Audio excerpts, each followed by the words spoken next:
تمام تعریفیں اس خدائے احد کے لیے کہ جو اپنی شان میں ایسا احد ہے کہ نہ تو لم یلد ہے اور نہ ولم یولد.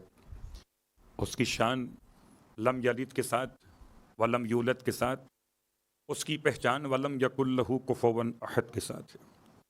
تمام تعریفیں اس خدا کے لیے جو خدا خدائے صمد ہے اور جو خدا خدائے محمد اور آل محمد ہے، اور تمام ہدیہ درود و سلام اور نزوات مقدسات کے لیے جن کے وجود نے صمدیت کو سمجھایا، خدا کی وحدانیت کو بتلایا، اس کے لم یلد ہونے کا یقین دلایا، اس کے ولم یولد ہونے کا اطمینان سمجھایا، اس کی شان کو ولم یکن لہ کفوا احد کہہ کر بیان کیا.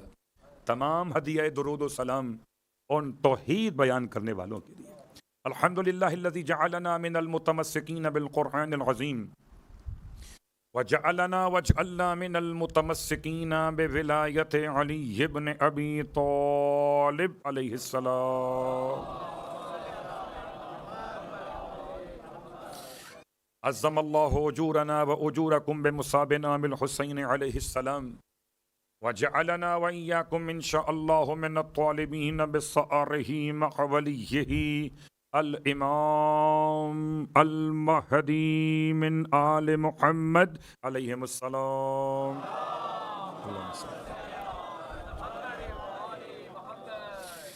اما بعد، شکر خداوند شہیدان کربلا کہ آج پھر آپ کی خدمت مقدس میں حاضر ہو سکا ہوں برائے ذکر شہیدان کربلا. خدا مجھے اور آپ سب کو نصیب کرے شہیدان کربلا کے ذریعے مقدس کی زیارت، جو جوار ہے خواتین مقدس ہے سرکار سید الشہداء امام حسین علیہ الصلوۃ والسلام. اور یقیناً محرم کی 17 تاریخ 1445 سن ہجرت اور آپ کی خدمت مقدس میں عنوان تاریخ کربلا اور امہات شہدائے کربلا.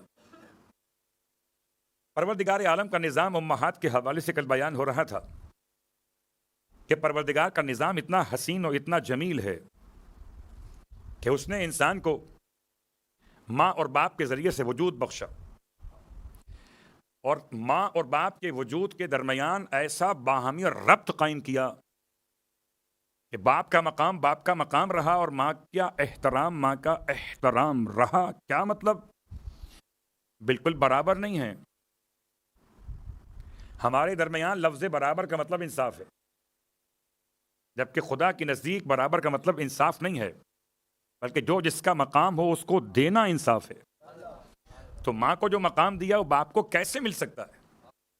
باپ کو ممتا تو نہیں مل سکتی. باپ کو ولایت کا تاج عطا کیا، باپ کو نسب کا ذمہ دار بنا دیا، باپ کو اولاد کے لیے رزاق قرار دیا، مگر ماں کے قدموں کے نیچے جنت رکھ کر مسئلہ بیلنس کر دیا. صلوات پڑھے محمد و آل محمد. اور کل آپ کی خدمت میں بات ہو رہی تھی کہ واقعاً ماں کے تمام احسانات کو یاد کرتے ہوئے انسان اگر ساری زندگی بھی ماں کی خدمت کرنا چاہے اور ماں کے احسانات کا بدلہ اتارنا چاہے تو ساری زندگی بھی خدمت کر کے ماں کے احسانات کا بدلہ نہیں اتار سکتا. تو کیسے ممکن ہے کہ اس ماں کی خدمات کا بدلہ میں اور آپ اتار سکیں جس ماں نے مجھے اور آپ کو کربلا کے شہیدوں کی محبت سے جوڑ دیا؟ ہر ماں اپنے بچے کو بچاتی ہے کہ کہیں ایسا نہ ہو کہ چوٹ لگے اور کہیں ایسا نہ ہو کہ جلد پر نشان پڑ جائے، سرخ ہو جائے. عجیب ماں ہے میری اور آپ کی. ایسا ماتم سکھاتی ہے کہ نام حسین پر سینہ سرخ ہو جائے تو ماں خوش ہو جاتی. صلوات پڑھے محمد و آل محمد.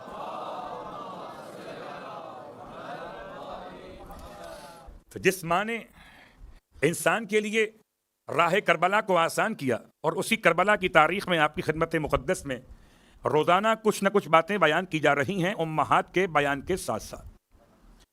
اور آج مرحلہ تاریخ کربلا میں اس مقام تک پہنچا ہے کہ کربلا کے ناموں میں سے ایک نام ذرا سا بہت غیر معروف ہے، اور شاید ہمارے درمیان کبھی اس کا تذکرہ بھی ہوا ہو. یہ نام ہے الاقر. الف لام ہٹا دیجئے تو عین قاف رے، عقر. عقر عجیب لفظ ہے کہ روایت کی روشنی میں سرکار سید الشہداء نے جب کربلا کے نام دریافت کیے تھے تو کربلا کے نام دریافت کرنے پر آپ نے 2 ناموں کو سن کر خدا سے پناہ طلب کی تھی. ان میں سے ایک نام تو آپ کو یاد ہے، کرب و بلاء، یعنی کرب و بلا، اور دوسرا نام ہے العقر، جس کو سن کر امام علیہ السلام نے خدا کی پناہ طلب کی العقر سے. عقر کیا ہے؟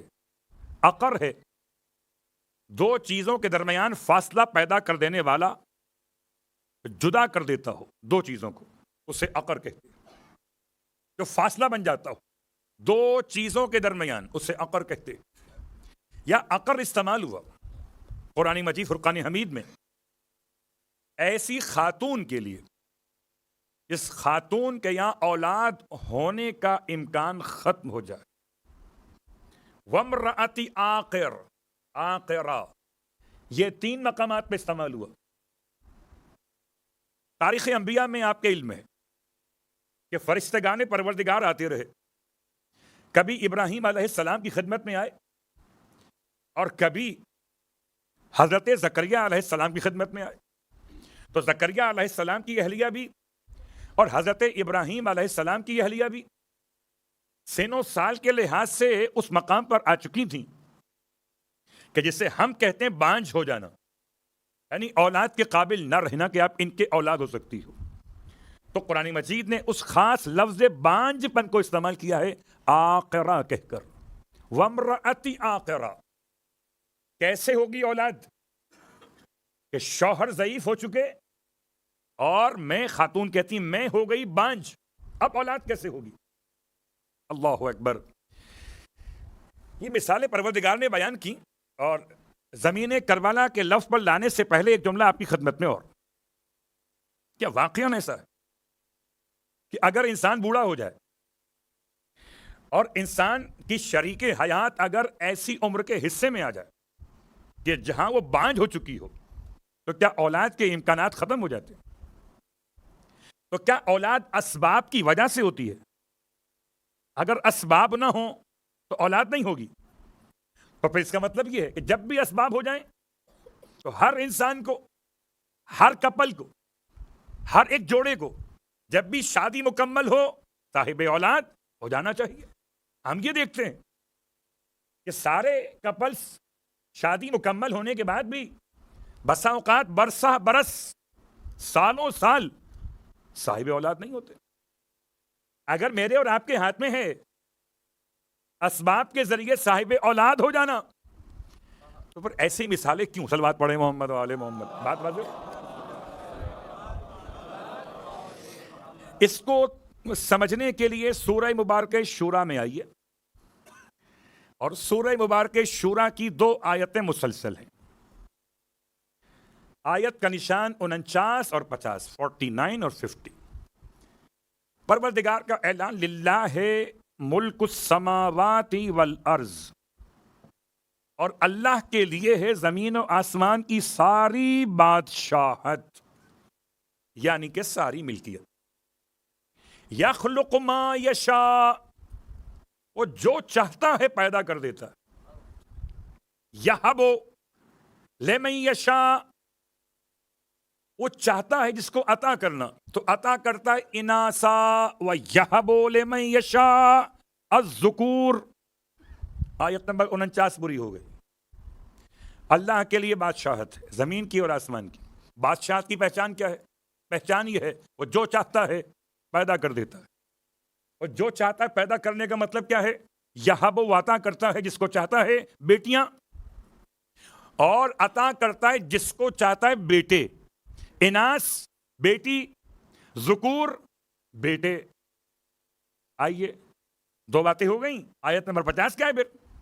آیت 50 میں پروردگار نے او یزوجہم ذکرانا و اناسا، اور جسے چاہتا ہے اسے دونوں عطا کر دیتا ہے، بیٹے بھی اور بیٹیاں بھی.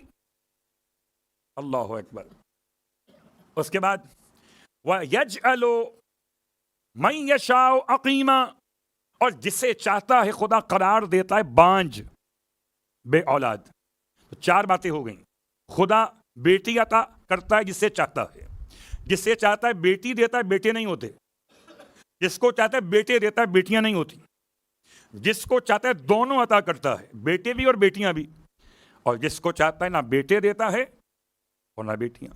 انہ علیم قدیر، بے شک خدا صاحب علم بھی ہے اور صاحب قدرت بھی ہے. جس طرح خدا کی طرف سے کسی کے یہاں اولاد نہ ہونا خدا کی تخلیق میں نقص نہیں ہے، ایسے کسی کا صاحب اولاد ہو جانا منزل کمال نہیں ہے. یہ عطائے پروردگار ہے، یہ اسباب کے نتائج نہیں ہیں. عطائے پروردگار. ٹھیک ہے آپ دعائیں پڑھ رہے ہیں، آپ دوائیاں استعمال کر رہے ہیں، آپ مناجات کر رہے ہیں، منتیں مان رہے ہیں کہ بیٹا ہو جائے، بیٹی ہو جائے، دونوں ہو جائیں، لیکن عطائے پروردگار ہے.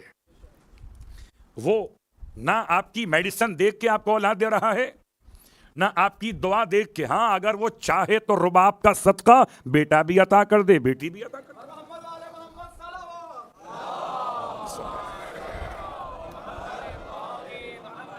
تو 2 لفظ آ گئے، ایک لفظ عاقر، لفظ عقیم. اور عقیم کے ساتھ یہ بات واضح ہو گئی کہ پروردگار کا نظام دیکھیے. اس نے اولاد کے مسئلے کو بیان کرتے ہوئے لفظ ہبہ استعمال کیا. ہبہ کہتے ہیں بخشش کو. قبلہ بخشش آپ اس سے بہتر جانتے ہیں. جو آپ نے اگر اصل قیمت ادا کرنے کے بعد، اصل اجرت دینے کے بعد جو اوپر سے اضافہ کیا ہے اسے آپ ٹپ کہتے ہیں، اور عربی میں اسے کہتے ہیں بخشش یا بخشیش. اگر عربی بگاڑ کے پڑھوں، لفظ کیا ہے؟ بخشیش. کیا اللہ؟ بخشیش. وہ آپ سے اپنے پیسے مانگنے کے بعد بس کا کرایہ آپ دے چکے، اب حاجیوں کو لے جانے والا بس ڈرائیور کیا کہہ رہا ہے؟ بخشیش. کیا مطلب ہے؟ تو کچھ اور دو. وہ تو الگ ہے، یہ الگ ہے. خدا نے عطائے اولاد کو ہمارے اور آپ کے حقوق میں شامل نہیں کیا ہے، فضل میں شامل کیا ہے. اولاد دینا تمہارے لیے تمہارا حق نہیں ہے، اس کی عطا کا نام ہے. اور عطاؤں کے بیان میں پہلا لفظ ہے بیٹی. ترتیب دیکھ لیجئے، آیت یاد کر لیجئے. سورہ شورى پڑھ رہا ہوں، آیت نمبر 49 اور 50.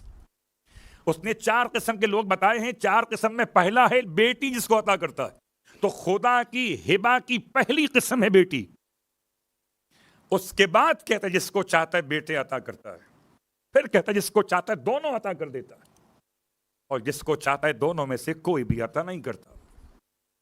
تو کوئی الزام نہ رکھے کہ جناب آپ کی وجہ سے اولاد نہیں ہو رہی. کوئی یہ نہ کہے کہ آپ کی وجہ سے اولاد نہیں ہو رہی. اولاد کا ہونا، اولاد کا نہ ہونا، یہ دونوں اختیارات الہیہ ہیں. ازرو قرآن. آپ کے اسباب جمع کرنا آپ کی ذمہ داری ہے، دعا اور دوا آپ کے ذمہ داریوں میں شامل ہیں، لیکن نتائج تک پہنچانا خدا کی ذمہ داری ہے. ہمارا کام صرف اتنا ہی ہے جتنا ہماری حیثیت اور اوقات ہے. بات واضح ہو گئی؟ بات یہاں تک آئی کیوں تھی؟ عقیم اور عاقر. عاقر کیا ہے؟ عاقر استعمال ہوتا ہے عام طور پہ خواتین کے لیے، بانجھ ہو جانا. عقیم کہتے ہیں مرد کے لیے. اگر مرد صاحب اولاد نہ ہو، بے اولاد رہ جائے، اسے عقیم کہتے. عورت اگر صاحب اولاد نہ ہو اسے عاقر کہتے. کربلا کا نام عقر، الف لام کے ساتھ، العقر. ایسی سرزمین کہ جس میں کوئی نتائج حاصل نہ ہوتے ہوں. میں یوں بات کو پلٹ دیتا ہوں، جو زمین بانجھ ہو، اس سے کچھ نکلتا نہ ہو. امام علیہ السلام نے دونوں یہ نام جو منفی استعمال ہو رہے تھے، کربن و بلا اور العقر، دونوں ناموں کو امام علیہ السلام نے خدا کے حوالے کر دیا. اب آئیے آپ کو لیے چلتا ہوں. کربلا کے واقعے سے 150 برس بعد، 150 سال کے بعد، راوی شخص کا نام ہے علی ابن اسوات. علی اس ابن اسوات کے بارے میں نجاشی اپنی کتاب میں لکھتے ہیں کہ قابل بھروسہ اور صدق اللہجہ. تنقیح المقال میں اور رجال کی کتابوں میں ان شخصیت کا تعارف موجود ہے. یہ کون ہیں؟ یہ 8ویں امام اور 9ویں امام کے صحابی ہیں. کربلا کا واقعہ اور 8ویں امام اور 9ویں امام کا دور، 150 سال کا تقریباً فاصلہ ہے. 150 سال بعد یہ علی ابن اسبات کہتے ہیں کہ ہم تک یہ خبر پہنچی ہے. راوی کون ہے؟ صادق. راوی کون؟ قابل ثقہ یعنی قابل اعتماد. وہ کہتے ہیں ہم تک خبر پہنچی ہے کہ 150 سال جو گزرے جب امام شہید کیے گئے کربلا معلیٰ میں اور یہ خبر دنیا میں پھیل گئی تو کہتے ہیں بانجھ خواتین کربلا زیارت امام حسین کو پہنچی اور ایسی 1,00,000 بانجھ خواتین کو خدا نے کربلا میں صاحب اولاد کیا. یعنی کربلا کی زیارت کی برکت سے ان کے بانجھ پن کو ختم. صلوات پڑھے محمد و آل محمد. بات واضح ہو گئی. 1,00,000 کی فگر بتائیے علی ابن اسبات نے. اللہ اکبر. آئیے اس بات کو آسان کر لیں. خدا مجھے اور آپ کو نصیب کرے مدینہ منورہ کی زیارت انشاءاللہ. مدینہ منورہ کی زیارات میں جنت البقیع کے پیچھے کے علاقے میں پہلے تو وہ پورا علاقہ برحال آباد تھا, عمارتیں بنی ہوئی تھیں اور اب نئے تعمیراتی اعتبار سے, نئے ویژن کے اعتبار سے وہ پورا علاقہ توڑ دیا گیا. لیکن اس علاقے میں دوبارہ بیت الاحزان کی دیواروں کو یادگار کے طور پہ تعمیر کیا جا رہا. اسی کے قریب کے زیارات کے مقامات میں ایک مقام زیارت ہوا کرتا تھا, اب نہیں ہے. اور شاید یہ دوبارہ ثقافتی اعتبار سے محفوظ بنانے کے لیے اس مقام کو دوبارہ بنا دیا جائے. کیا مقام تھا؟ کہ مقام تھا ایک پتھر. پتھر پر ایسا تھا کہ جیسے کوئی بیٹھا ہو اور اس کے بیٹھنے سے ایسا نشان بن گیا ہو جیسے وہ پتھر پہ نہیں موم پر بیٹھ گیا ہو. نشست گاہ کا نشان بن جانا, یعنی ایک سخت پتھر پر سیٹ کے انداز کے ایک وہ پتھر کا مشاہدہ ہو جانا جیسے کوئی بیٹھا اور جگہ بن گئی. یہاں کون بیٹھا؟ کون بیٹھ سکتا؟ اللہ اکبر.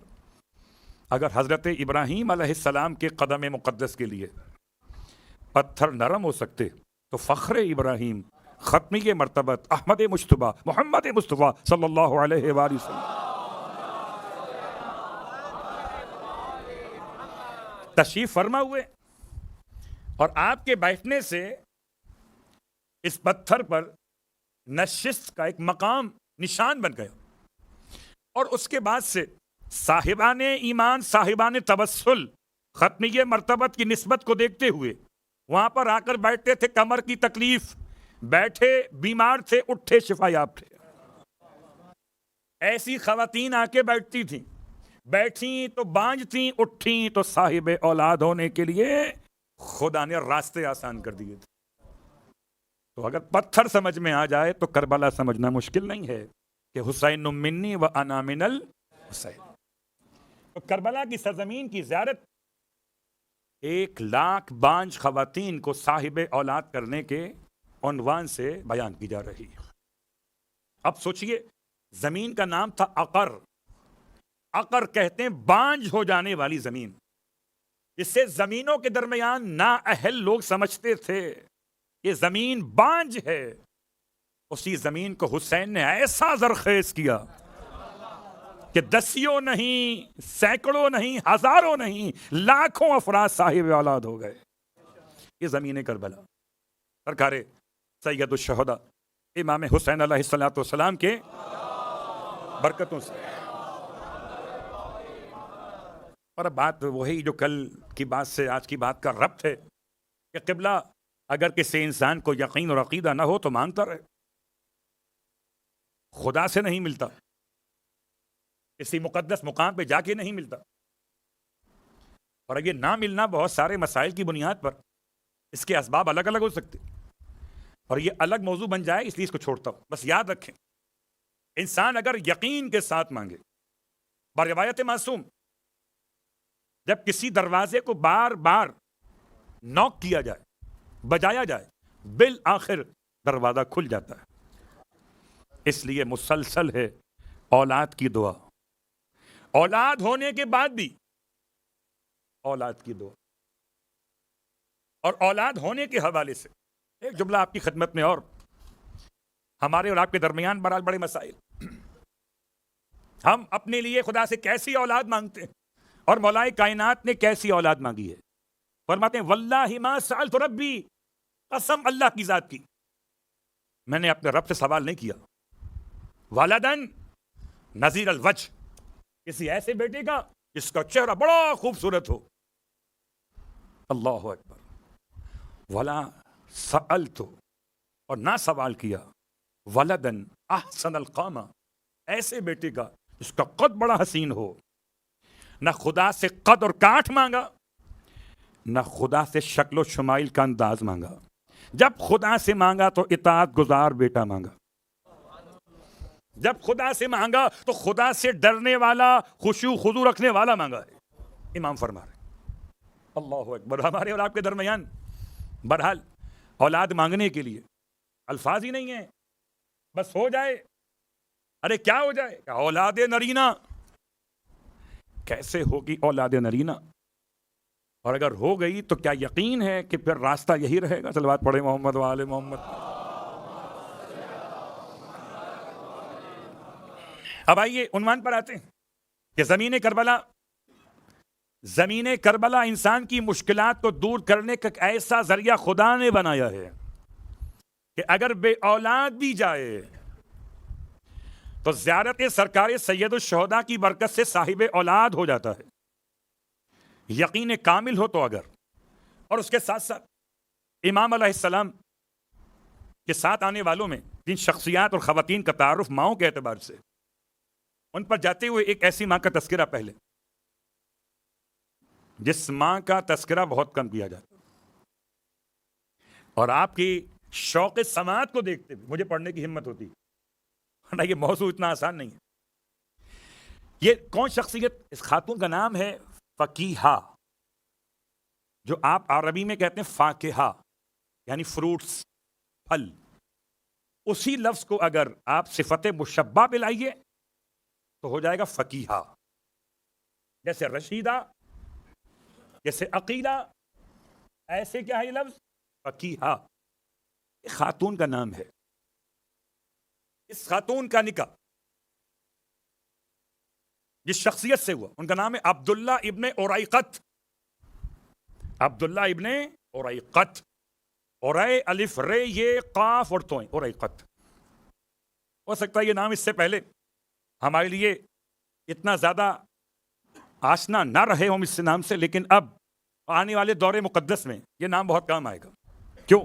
جب اصل تاریخ کھل کے سامنے آئے گی۔ عبداللہ ابن اریقط کون؟ ایک ایسا جوان شخص، نوجوان کہہ دیتا ہوں تاکہ بات کو سمجھنا آسان ہو، نوجوان ہے۔ کب؟ جب سرکار ختمیہ مرتبہ صلی اللہ علیہ وآلہ وسلم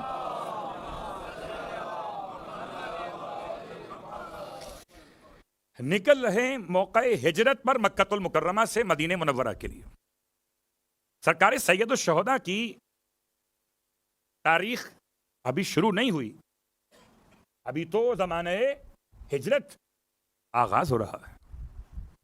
اللہ کے رسول مکہ المکرمہ سے نکل رہے تھے، اور تاریخ میں آپ نے یہ نام پڑھا کہ ایک صاحب ساتھ میں آپ کے رہے اور آپ کے ساتھ وہ غار تک گئے۔ البتہ غار تک جانے کے بعد غار سے لے کر اور مدینے تک کا راستہ بتانے والا کون ہے؟ کوئی مکے کا رہنے والا تو پیغمبر کو راستہ نہیں بتا سکتا۔ شاید آپ حیران ہوں کہ پیغمبر کو کسی راستہ بتانے والے کی حاجت کیوں ہے؟ تو یاد رکھیے، حاجت پیغمبر کو نہیں ہے، بلکہ ضرورت تو خود عبداللہ ابن اریقط کی ہے۔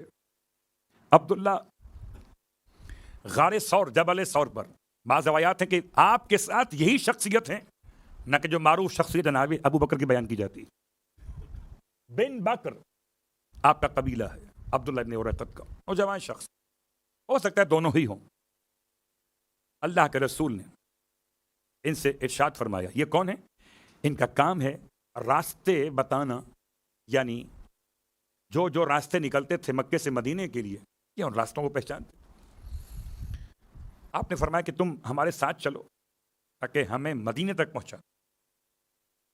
اس نے کہا کہ میں آپ کے معجزات دیکھ کر آپ پر ایمان لا چکا ہوں، ورنہ بھلا کہاں مکڑی کا جالا اور کہاں جنگلی کبوتر کے گھونسلے بنائے جانے اور انڈے دیے جانے کا واقعہ۔ یہ دونوں باتیں مجھے بتا رہی کہ آپ واقعاً اللہ کے رسول ہیں۔ عبداللہ ابن اریقط پیغمبر کے ساتھ ساتھ چلے مکہ المکرمہ سے اور آپ کو پہنچایا مدینہ منورہ. عبداللہ ابن اریقط رہے مدینہ منورہ میں، اور جیسے کہ میں نے پہلے بیان کیا کہ عرب میں شادیوں کا رواج ایسا رہا ہے کہ سن و سال کے کسی حصے میں بھی شادی کرنا معیوب نہیں ہوتا تھا. ہمارے یہاں کوئی اگر 50 سال 60 سال کی عمر میں شادی کرے، لوگ اس پہ فتوے لگاتے ہیں کہ قبر میں جانے کے دن ہے نہ کہ عروس کے اندر. یہ ہمارا آپ کا مزاج ہے، عرب کا نہیں، اسلام کا بھی نہیں ہے.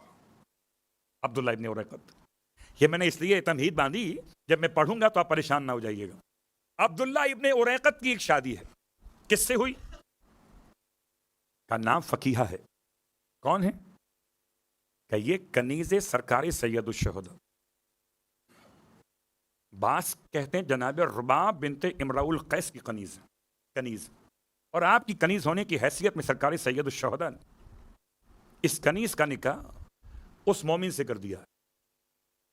اور خدا نے عبداللہ ابن اریقط اور فقیہہ کے اس ازدواج سے ایک ایسا بیٹا عطا کیا، اس کا نام رکھا قارب.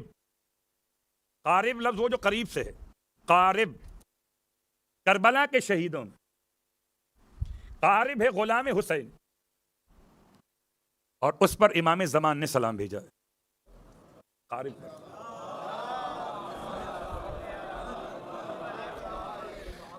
کربلا میں فقیہہ خاتون موجود ہے، اور ہم چونکہ کربلا کے شہیدوں کی ماؤں کی تاریخ پڑھ رہے، تو فقیہہ نے اپنے بیٹے قارب کو اپنے ہاتھوں سے تیار کر کے حسین پہ قربان کیا. اللہ اکبر. جب کنیزوں کا مزاج یہ ہو تو سیدانیوں کا مزاج کیا ہو. اور آج اس شخصیت تک بات پہنچانی تھی، ہم وہاں پہنچ گئے. آپ نام تو خوب پہچانتے ہیں، البتہ تاریخی حالات و واقعات بہت کم بیان کیے جاتے ہیں. امراء القیس بڑی مشہور شخصیت عرب کی، اور اب لکھنے والوں نے ان کے بارے میں عجیب و غریب باتیں لکھی. ان کا تعارف سرکار ختمی مرتبت کے دور میں ان کے خاندان کے بڑوں نے اسلام قبول کیا. اور امراء القیس، بعض لوگ لکھتے ہیں کہ جناب وہ خلافت دوم، خلیفہ دوم کے وقت میں آئے اور آ کے اسلام قبول کیا. جبکہ تنقید کرنے والے علماء کہتے ہیں اسلام نہیں، سلام کیا تھا.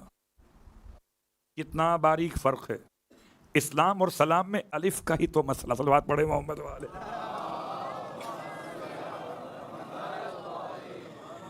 راوی کی ہوشیاریاں دیکھیے، اس نے لفظ سلام میں الف کا اضافہ کیا اور تاریخ پوری پلٹ گئی.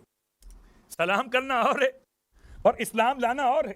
امراء القیس جس خاندان سے ہیں، یہ خاندان بڑا مشہور رہا، الکلبی خاندان، الکلبی. اور اسی خاندان سے زید بن حارثہ الکلبی. غزوہ موتا میں لشکر کے 3 علمدار تھے، ایک کے بعد ایک. ان میں ایک تھے زید بن حارثہ، لشکر کے علمدار. اسی خاندان سے کون؟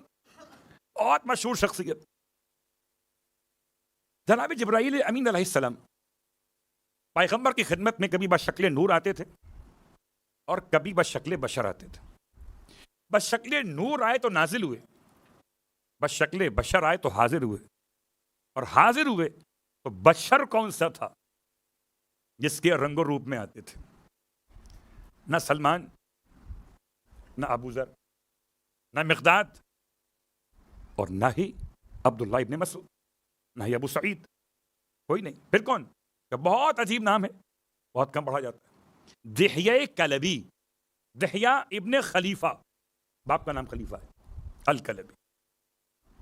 ان کی شکل میں جبرائیل امین علیہ السلام بشکل بشر آتے تھے.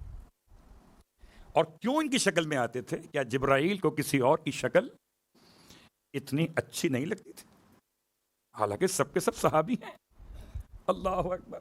آپ کسی کا بھی روپ لے کر آ سکتے تھے، مگر آپ نے ایک کے روپ کا انتخاب کیوں کیا کہ وہ ایسا صحابی ہے صحابیوں میں جو مولا حسن و حسین سے بڑی محبت کرتا تھا. ایسی محبت کرتا تھا، عجیب جملہ ہے. حسن و حسین سے محبت کرنے والے 2 طریقے کے لوگ ملیں گے، ایک ان سے لینے والے، ایک ان کی خدمت میں لانے والے. تو لینے والے اور ہیں اور لانے والے اور. یہ دہیہ کلبی لینے والوں میں نہیں لانے والوں میں شامل تھے. اللہ اکبر. میں شاید اس سے پہلے بھی اشارہ کر چکا, پھر جملہ آپ کی خدمت میں دہرا دیتا ہوں. دعاؤں کی قبولیت کا ایک سہارا یہ بھی ہے کہ انسان اپنے پاس کچھ رکھے ایسی چیزیں کہ جو بچوں کے کام کی ہوں, گرچہ صاحب اولاد نہ بھی ہو. صلوات پڑھیں محمد وآل محمد. اب مجلس میں آئے ہیں, جماعت میں گئے ہیں, ویسے کہیں نکلے, اور اگر آپ کو راستہ چلتے ہوئے کسی اجتماع میں, مجلس میں, مسجد میں کہیں بچے مل گئے, چاکلیٹ یا ان کے لیے ٹافیز آپ نے ان کو گفٹ کر دی. یہ طریقہ اتنا حسین ہے کہ بڑے تو دعا نہیں دیتے, بچے دعا چھوڑتے نہیں ہیں. اور اس لیے کہ وہ سمجھتے ہیں کہ یہ دوبارہ انکل آئیں گے اور چاکلیٹ دوبارہ ملے گی. دہیہ کلبی کی سنت یہی ہے, وہ اپنی دونوں جیبوں میں ہدیہ حسنین لے کر آتے, ایک جیب سے نکال کر ایک کی خدمت میں, ایک جیب سے نکال کے ایک کی خدمت میں. دونوں شہزادے ان سے اتنا مانوس تھے کہ ان سے اپنا ہدیہ خود طلب کر لیا کرتے تھے. جبرائیل کو یہ انداز اتنا پسند ہے. اللہ اکبر. ہر ایک کا الگ الگ انداز ہے. آل محمد کی محبت کے اعتبار سے دہیہ کلبی کا اپنا انداز. تو جبرائیل امین کا آنا, دہیہ کلبی, یہ خاندان کلبی ہے, امراء القیس. اب پھر تفصیل در تفصیل کبھی اس پر بحث ہو کہ جناب سن کون سا تھا, اس سن کے اعتبار سے شادی ہونے کے بعد اولاد ہونے کے مسائل, جناب رباب بنت امراء القیس کے بارے میں, تو سوال پہ سوال نکلیں گے. تاریخ شاید ہر سوال کا جواب نہ دے سکے. آئیے خلاصہ کرتے ہیں بات. امراء القیس جب مدینہ منورہ پہنچے تو آپ کے ساتھ آپ کی 3 بیٹیاں ہیں, اور 3 بیٹیاں جس باپ کی ہوں اس باپ کی شان کیا ہوگی. اور عجیب بات ہے کہ مولائے متقیان اپنے دونوں شہزادوں کو لیے ہوئے امراء القیس سے ملنے پہنچے. امراء القیس سے امام کی ملاقات کا احوال امام فرماتے, بعض لکھا راویوں نے کہ آپ نے ام کہہ کر آواز دی ہے, چچا. شاید سرداری, بزرگی, یا پھر روحانیت و مانویت جو مولائے متقیان کی نگاہیں ملاحظہ کر رہی تھیں. امراء القیس سلام کیا, اور سلام کرنے کے بعد اپنا تعارف کرایا. میں کون؟ میں وسیع رسول خدا سیدہ فاطمہ زہرا کا شوہر نامدار, اور یہ سیدہ کے لخت جگر حسن و حسین. ہم چاہتے ہیں کہ آپ سے سبب قائم کر لیں. امام فرما رہے ہیں ہم چاہتے ہیں کہ ہم آپ سے رشتہ قائم کر لیں. امراء القیس سلام کے جواب کے ساتھ اظہار محبت درود آل محمد کے ساتھ کہتے ہیں کہ میں حاضر, میرا پورا خاندان حاضر, 3 بیٹیاں میرے پاس ہیں. ایک بیٹی کو میں آپ کے نکاح میں دیتا ہوں, دوسری بیٹی کو امام حسن کے نکاح میں, اور تیسری بیٹی کو امام حسین کے نکاح میں دیتا ہوں. پوری تاریخ میں ایسا کوئی سلسلہ سبب آپ کو نہ ملے گا. 3 بیٹیاں اور تینوں بڑے گھر میں چلی گئیں. بتائیے کچھ تو امراء القیس میں تھا جس کا نام تاریخ نے بیان کیا محیات. یہ حیات سے نکلا ہوا لفظ, میم لگائیں شروع کے اندر, محیات. محیات نامی شخصیت خاتون کی, یہ آپ کی بڑی بیٹی مولائے کائنات کے نکاح میں آئی, اور مولائے کائنات سے خداوند عالم نے ان کو ایک بیٹی عطا کی. بیٹی کا نام رکھا گیا ختیجہ. یہ وہی ختیجہ ہیں جو مسجد کوفہ کے باب الفیل اب نہیں کہتے, باب صوبان کہتے ہیں, جو پہلے کہتے تھے. باب صوبان کے بالکل مقابل فٹ پاتھ پر ایک بنا ہوا چھوٹا سا مزار مقدس جو بڑا بن چکا ہے. یہ ختیجہ بنت امیر المومنین کے مزار مقدس. کہتے ہیں ختیجہ کی ماں ہیں جناب محیات, یعنی مولائے کائنات کی وہ کمسن شہزادی جن کا انتقال مولائے کائنات کی حیات ظاہر میں کوفے میں ہو گیا. وہ ہے محیات کی بیٹی ختیجہ. دوسری خاتون جناب سلمہ بنت امراء القیس. یہ امام حسن مجتبیٰ علیہ السلام کی نگاہ میں آئی. جناب سلمہ سے مولا حسن کے یہاں اولاد نہیں لکھی گئی کہ جناب سلمہ سے مولا حسن کے یہاں اولاد نہیں ہوئی.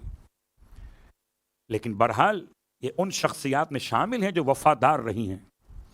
بیوی ہونا کمال نہیں ہے، وفادار ہونا کمال ہے. ورنہ تو انبیاء کی بھی بیویاں ایسی ہی رہیں کہ پھر اسوہ کاملہ نہ بن سکی. صلوات پڑھے محمد وآل محمد.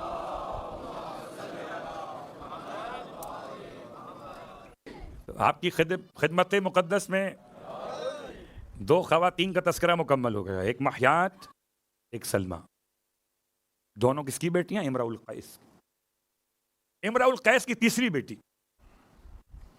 امرؤ القیس ایک اور بھی شخصیت ہے زمانہ جاہلیت کی، وہ مکے کے حوالے سے وہ سبع معلقات جو 7 لکھے گئے تھے قصیدے کعبے پر ٹانگنے کے لیے، وہ الگ موضوع ہے. یہ امرؤ القیس الگ ہے، یہ الکلبی ہیں.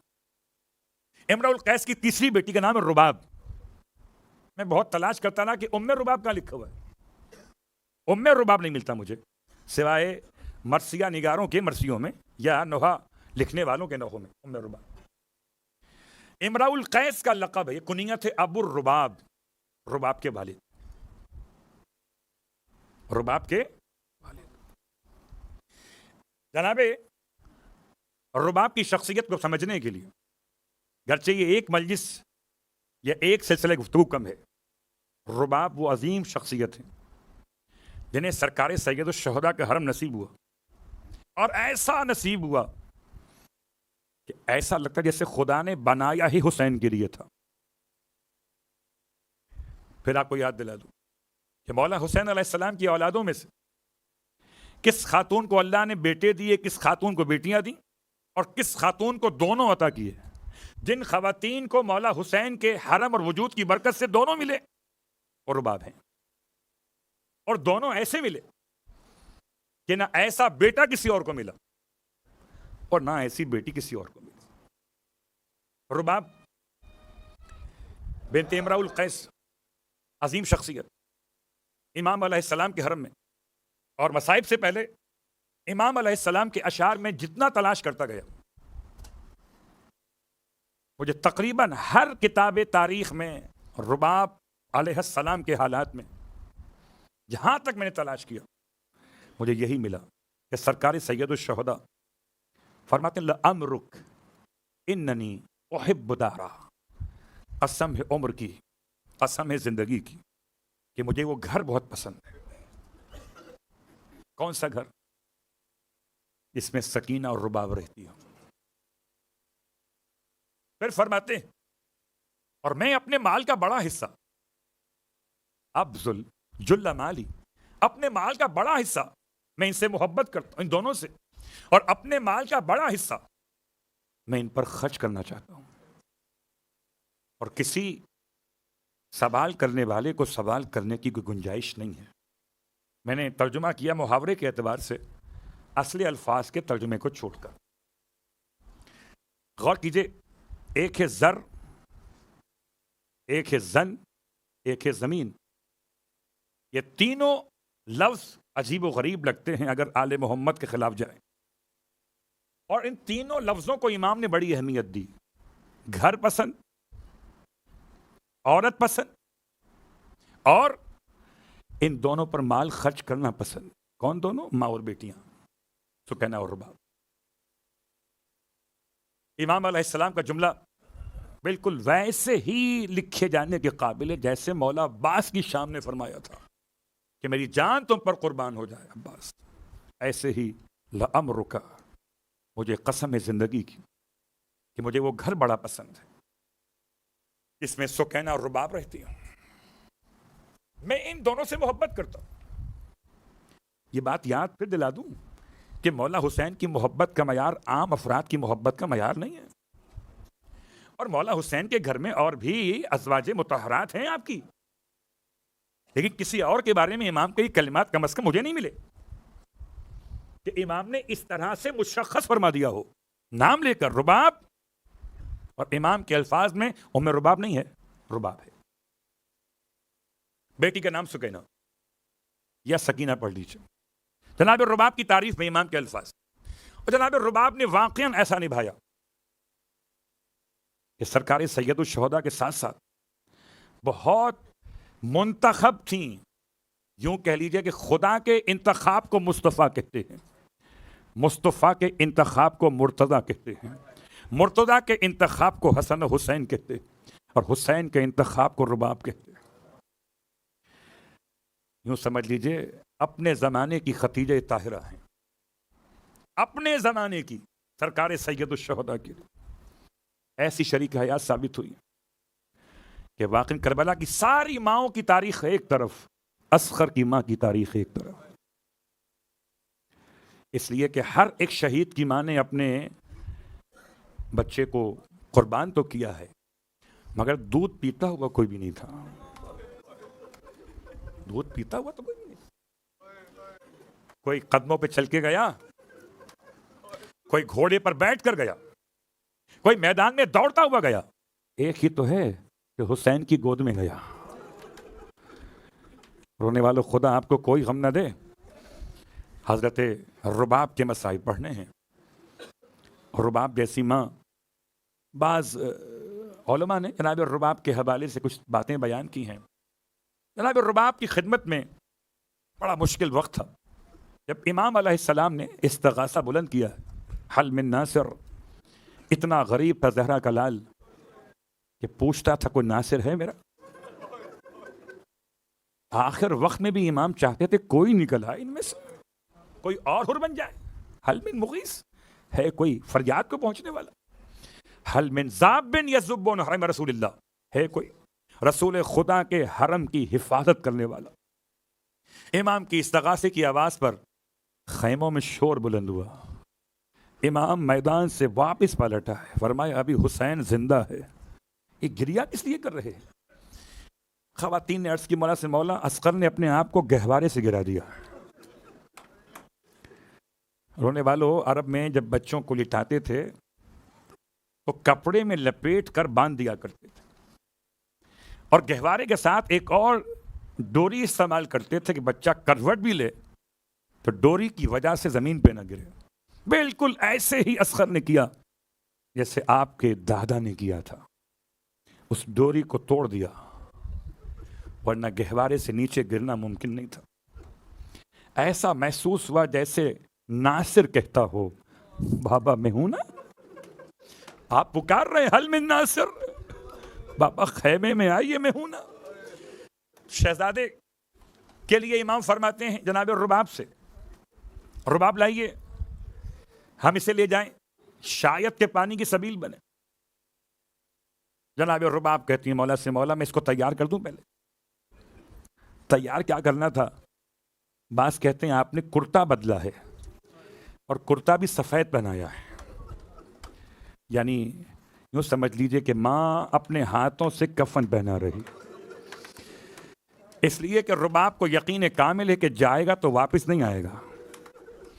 رباب سے اصغر سے آپس میں کیا باتیں ہوئی؟ بچہ بڑا سمجھدار ہے، جب مدینے سے قافلہ نکل رہا تھا تو بہن کی گود چھوڑ دی تھی، حسین نے کچھ جملہ کہہ دیا تھا۔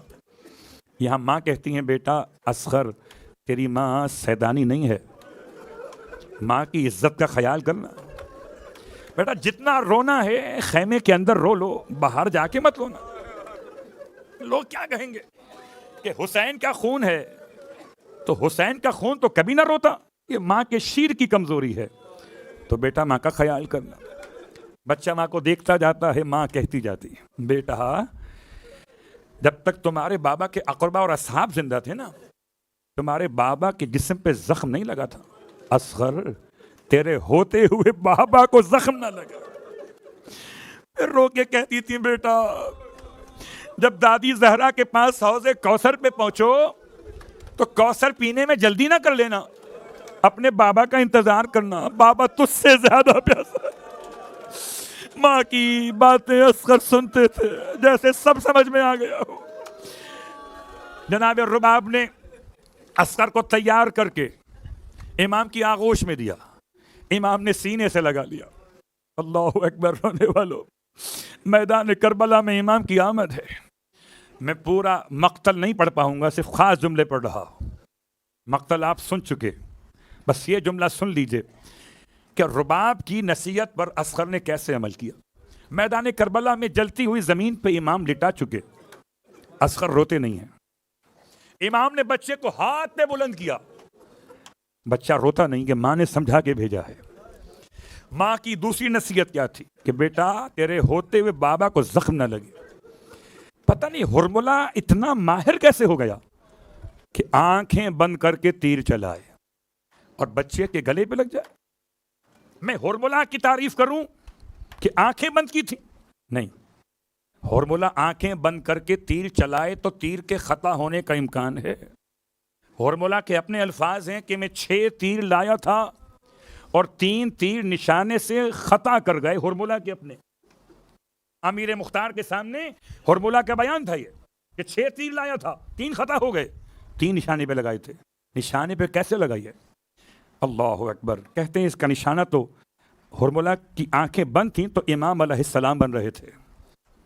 بچے کو ماں کی نصیحت یاد تھی، اپنے آپ کو ایسے اچھالا جیسے گہوارے سے گرایا تھا نا، ایسے باپ کی گود میں اچھالا اور تیر کو اپنے گلے پہ لے لیا۔ لیکن اصغر بیچارہ کیا کرے، شاید پلٹ کے ماں سے کہے اماں میں نے بڑی کوشش کی کہ بابا کے بازو پہ زخم نہ لگے، مگر اماں میں کیا کرتا، میرا گلا چھوٹا پڑ گیا، ہرملہ کا تیر اتنا بڑا۔ اللہ اجرکم اللہ، رونے والا خدا آپ کو کوئی غم نہ دے۔ کربلا میں اتنا بڑا تیر نہ حضرت عباس پہ چلا ہے، نہ جناب علی اکبر پہ چلا ہے، نہ خود مولا حسین پہ چلا ہے۔ اتنا بڑا تیر جسے استعمال کرتے تھے کب؟ جبکہ کوئی گھوڑا وحشی ہو جاتا تھا، کنٹرول میں نہیں آتا تھا، تو اسے تیر مار کے گراتے تھے، یا یہ تیر استعمال کرتے تھے اونٹ کو نہر کرنے کے لیے۔ امام علیہ السلام کے ہاتھ میں بچہ ہے اور تیر گردن میں یہاں تک گیا اور پار کرتا ہوا حسین کے بازو میں لگا ہوا ہے۔ حسین کیسے الگ کریں گے؟ امام نے بچے کے گلے میں لگے ہوئے تیر کو ہلایا، بچہ تڑپ گیا۔ امام نے ہاتھ کو روک لیا، امام نے پھر تیر کو ہلایا، بچہ تڑپ گیا۔ ماں نے تو کہہ دیا تو رونا مت۔ باپ نے منہ چوم کر کہا بیٹا اگر ایسے تڑپتے رہو گے تو باپ تیر کیسے نکالے گا، بیٹا تڑپنا مت۔ ہائے علی اصغر ماں کی بات بھی مانی اور باپ کی بات بھی مانی۔ ارے ایسے تیر نکل گیا کہ بچہ مسکراتا ہوا، واہ مصیبت ہے۔ ارے تیر تو نکل گیا، بچے کا گلا ایسے کٹ گیا کہ زہرا کا لال پریشان ہے۔ اجرکم اللہ، رونے والو جب کبھی زیارت عاشورہ پڑھو اعمال عاشورہ کے عنوان میں، تو وہ 7 مرتبہ آگے بڑھنے والا عمل، 7 مرتبہ پیچھے ہٹنے والا عمل کیا جاتا ہے۔ امام علیہ السلام 7 مرتبہ آگے بڑھے تھے اور 7 مرتبہ پیچھے بھی ہٹے تھے۔ انا للہ و انا الیہ راجعون، امام پڑھتے جاتے تھے اور بڑھتے اور ہٹتے جاتے تھے۔ یعنی تقریباً 14 مرتبہ امام نے کلمہ استرجاع پڑھا۔ اکبر کو اٹھایا 1 مرتبہ پڑھا، عباس نے آواز دی 1 مرتبہ پڑھا، قاسم کو اٹھایا 1 بار پڑھا، اصغر کو اٹھایا 14 مرتبہ امام نے انا للہ و انا الیہ راجعون۔ رونے والوں میں ایک جملہ کہتا ہوں، شاید روایت سمجھنے میں آسانی ہو جائے۔ اگر آپ کے کسی عزیز کا انتقال خدا نہ خواستہ ہو گیا ہو، آپ پرسہ دینے کے لیے پہنچیں اور اس عزیز کے 4 بیٹے ہوں، 5 بیٹے ہوں، آپ ہر ایک سے ملتے ہیں، کیا کہتے ہیں؟ انا للہ و انا الیہ راجعون۔ اگر ایک بیٹا ہو تو 1 دفعہ کہتے ہیں، 2 ہوں 2 مرتبہ کہتے ہیں، 4 ہوں تو 4 سے الگ الگ مل کے کیا کہتے ہیں؟ انا للہ و انا الیہ راجعون۔ ایسا محسوس ہو رہا تھا جیسے امام سجاد کے جملے ہیں، فرماتے ہیں منحال سے منحال، یہ تو بتاؤ کہ ہرملہ گرفتار ہوا کہ نہیں ہوا؟ منحال کہتے ہیں میں کوفے سے آتا ہوں مولا، ابھی تک ہرملہ گرفتار نہیں ہوا ہے۔ تو امام فرماتے ہیں منحال، اب مختار کو سلام کہنا اور کہنا کہ جب بھی ہرملہ گرفتار ہو اس کے ہاتھ پاؤں کاٹے جائیں اور اسے آگ میں جلا دیا جائے۔ رونے والوں باس کہتے ہیں یہ منحال نے سوال کیا یا کسی اور نے؟ روتے ہوئے امام سے پوچھا مولا اتنا سخت جملہ ہرملہ نے کیا تھا؟ امام فرماتے ہیں تم سمجھتے ہو کہ ہرملہ نے خالی ایک اصغر کے گلے پہ تیر مارا تھا؟ اور مولا نے وہ تیر جو چلایا ہم 14 معصومین کے قلب پہ لگا. مجھے تب سمجھ میں آیا امام کیوں کہتے تھے انا للہ وَإِنَّا إِلَيْهِ رَاجِعُونَ. کبھی پرسا رسول خدا، کبھی پرسا فاطمہ زہرا، کبھی پرسا حسن مجتبیٰ. رونے والوں امام علیہ السلام در خیمہ پر آ گئے. در خیمہ پہ آنے کے بعد امام نے آواز دی، آواز رباب کو دی ہے، رباب آئیے آپ کا بیٹا واپس آ گیا. اور رباب کے آنے سے پہلے امام جب لائیں بچے کی لاش کو تو ایسی حالت تھی کہ امام نے اس پر اپنی ابا کا دامن ڈال دیا. آواز رباب کو دی ہے، رباب سے پہلے سکینہ دوڑ کر آئی. سکینہ تو امام کی چہیتی بیٹی ہے نا، اور اصغر سے بڑی محبت کی سکینہ کو دیکھا کہ جب بھیا گیا تو خیمے میں رو رہا تھا، اب واپس خاموش روتا نہیں ہے. سمجھی شاید بابا پانی پلا کے لے آئے. لپٹ گئی قدموں سے. بابا اصغر بڑا پیارا تھا، اسے پانی پلا کے لے آئے. بابا سکینہ پیاسی رہ گئی. امام نے ابا کا دامن ہٹایا. خدا کسی 4 سال کی بہن کو 6 مہینے کے بھائی کا گلا کٹا ہوا ایسے نہ دکھائے جیسے سکینہ اصغر کا چھدا ہوا گلا. واہ محمد واہ مصیبت. بس رونے والوں آپ نے گریہ کر لیا، مجلس تمام ہو گئی. فرش عزا پہ آ کے بیٹھے ہو. باپ کا حوصلہ اور ہے، ماں کا حوصلہ اور ہے. عجیب جملہ ہے، امام علیہ السلام نے بچے کی لاش کو ماں کی گود میں دیا ہے. بچے کی لاش کو دیکھ کر ماں نے عجیب کام کیا، نہ فریاد کی، نہ بیٹے پر آنسو بہائے. عجیب جملہ تھا. بس یہ جملہ تاریخ نے لکھا کہ فرمایا بنیا اب مثلو کا تنہر، اے پیارے بیٹے کیا تجھ جیسے کم سے نہر بھی کیے جاتے. نہر کا مطلب کیا؟ رونے والوں تیر اتنا بڑا تھا کہ بچے کے دونوں کان کی لبوں کے درمیان سے پورا گلا کٹ چکا تھا. واہ مصیبت. امام نے بچے کی لاش کو ماں کی گود میں دیا. سلام اس ماں پر جس نے اصغر کی لاش کو سنبھالا، ہاتھ نہیں کانپے، زبان سے جملہ غلط ادا نہیں ہوا، بلکہ امام علیہ السلام نے رباب کو ساتھ میں لیا. پشت خیمہ پر آئے. پشت خیمہ پر آ کر رونے والوں کون اٹھائے گا اصغر کی میت کو؟ حسین قبر بنانا چاہتے ہیں نا. کتنا مشکل وقت تھا. دکھیاری ماں بچے کی لاش کو لیے ہوئے حسین ذوالفقار سے قبر بناتے جاتے ہیں، آنکھوں سے آنسو بہاتے جاتے ہیں. واہ محمد مولا ماں کی گود سے قبر میں کیسے اتارا ہوگا؟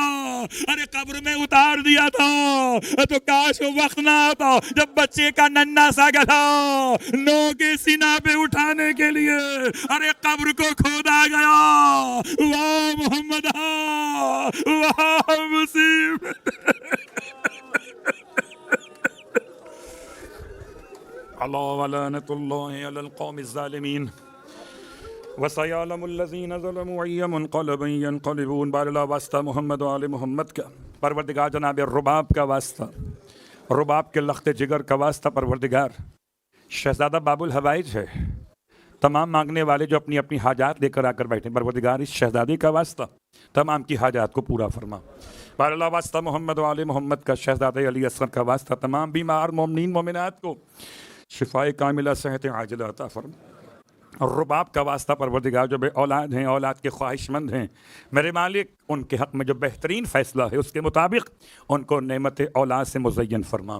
بار اللہ واسطہ محمد و آل محمد کا میرے مالک کوئی غم نہ دے سوائے غم آل رسول کے. بار اللہ واسطہ محمد و آل محمد کا مرنے سے پہلے کربلا معلیٰ کی زیارت نصیب فرما. مرنے کے بعد کربلا والوں کی شفاعت نصیب فرما. جنت میں کربلا والوں کے قدموں میں غلاموں کو جگہ نصیب فرما. امام زمانہ علیہ الصلاۃ والسلام کے ظہور میں تعجیل فرما، اور ہم سب کو امام علیہ الصلاۃ والسلام کے ادنا ترین خدمت گزاروں میں محشور فرما. ربنا تقبل منا انک انت السمیع العلیم بجاہ محمد وآلہ المعصومین برحمتک یا ارحم الراحمین.